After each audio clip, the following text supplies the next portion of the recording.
Hebrews chapter 4, verse 14, 15 and 16, I think are three of the greatest verses in the whole of the Bible. And so maybe as you listen to this message this morning, you might want to go and get your Bible and have them open in front of you. Or after you've finished listening to this little message, then maybe you want to go and look them up.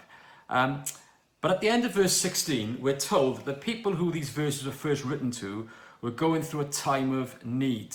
They were in a difficult situation. They were Christians, but they were under enormous pressure to go back to their old way of life and abandon the faith. They were being persecuted, and some of them had stopped going to church, and they were at the point of giving up. And the writer to the Hebrews, writing to these people, says, hold fast. Hold fast. I know it's a time of need, but hold fast. And I'm sure that all of you listening in this morning will have to agree that as a country, as individuals, as families, we are going through a real time of need. Economically, lots of people are really struggling. They've lost money, lost their jobs. It's a time of need. Socially, we can't mix like we used to. Some of you are probably really struggling with loneliness and feeling isolated and cut off, not able to go to church like you used to, not able to see people in your family like you used to. Socially, it's a real time of need. You worry about your health. And even spiritually, maybe over the last 6-7 months, you've struggled. And you really realize it's a time of need. Look at the state of the churches. You might get depressed by it. It's getting you down. And you think about lockdown in the summer, that was one thing, but the thought of a lockdown in the winter, well, that's a whole different ballgame again. And so it might be too much. And being a Christian in this situation, you might think, where's God? It's a real time of need. But the writer to the Hebrews says to us today, hold fast. At the end of verse 16, he says a time of need. In verse 14, he says, but hold fast. Don't give in. Don't give up. Hold fast. Now, is he just trying to give us a kind of pep talk and to say, come on now, you can do this? Is that what he's doing? I used to, when I was a younger teacher, I used to coach the football. And my team in Westmont in Pontypool, we got to the quarter-final of the Welsh Cup. And we were playing a game. And at half-time, we were 3-0 down. And the boys were a bit dejected. I got them together. And I gave them a really inspiring team talk. I said, come on, boys, play for the badge. You can do this. And then we lost 7-0. Because it was just talk. And sometimes, even though it's good to encourage and pull yourself together, come on, sometimes it's just not enough. Is that what he's saying here to us? Listen, it's a time of need, but come on, hold fast. No. The apostle, writing to these Hebrews, he says, listen, you are going through a time of need. I'm not minimizing it, but hold fast. Why?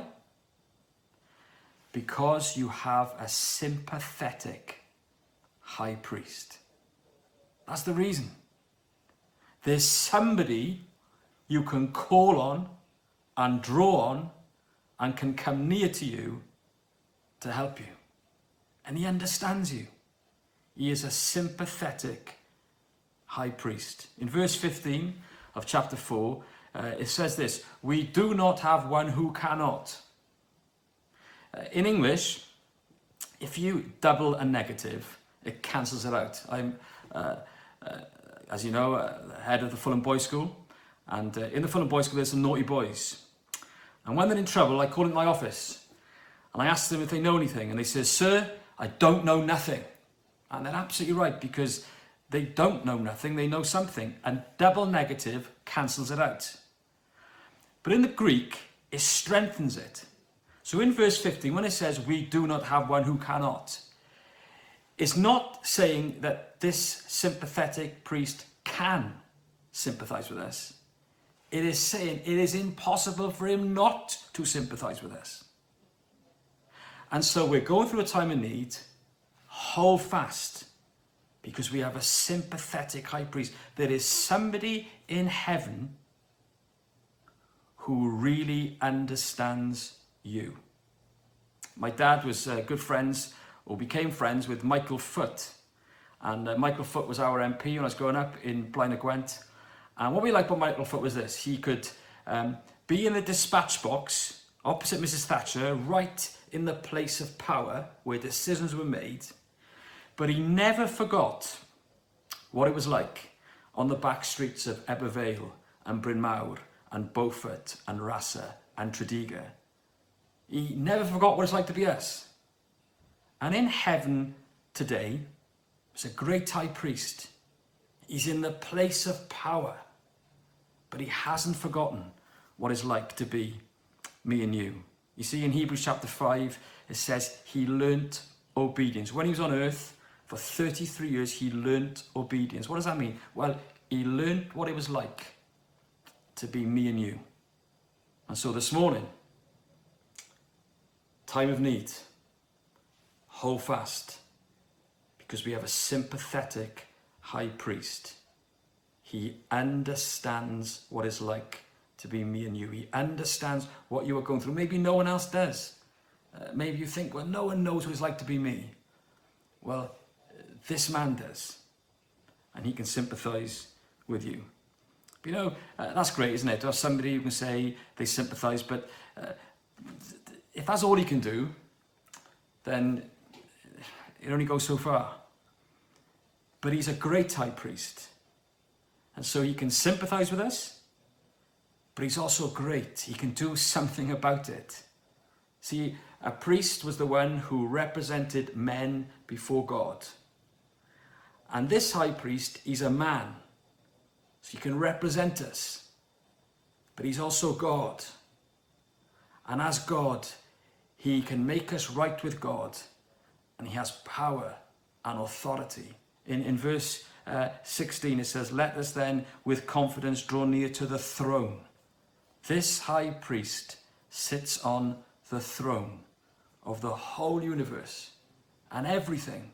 You, me, London, Cardiff, the Heath Evangelical Church, COVID-19, it's all in his hand. None of it is outside of his control. Time of need, hold fast, because we have a great high priest who can sympathize with us.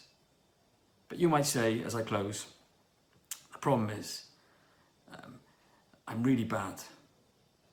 I'm really bad. And I don't know if I can come to him.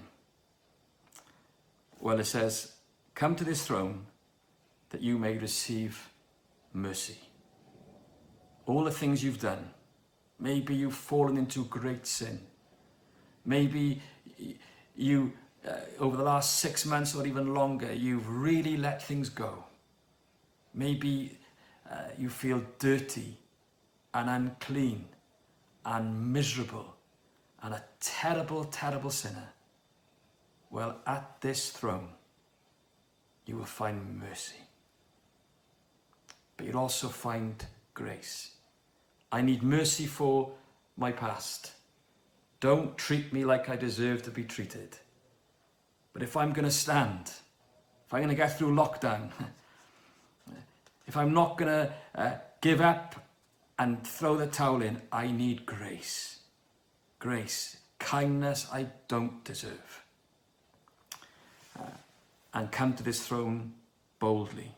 That doesn't mean you come overconfidently and treat God as your mate and your buddy and you're all familiar. No, it doesn't mean that. It just means this: tell him everything. Mr. High used to say to me all the time, you can always be honest with God. Tell him everything. Come boldly. Lay it all out before him. And you'll find grace and mercy. See, Murray McShane said, didn't he, if I knew that Jesus Christ was in the next room praying for me, I could take on the world. And maybe in your house this morning, or wherever you are, you think, if Jesus Christ was next door to me, in the next room, then I could take on the world. Well, can I give you even better news? He's not in the next room. He's in heaven. next to God, but he knows what it's like to be you.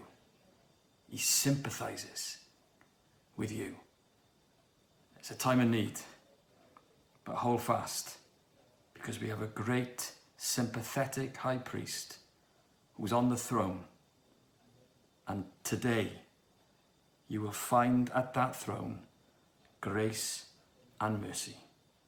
Cymer ofal.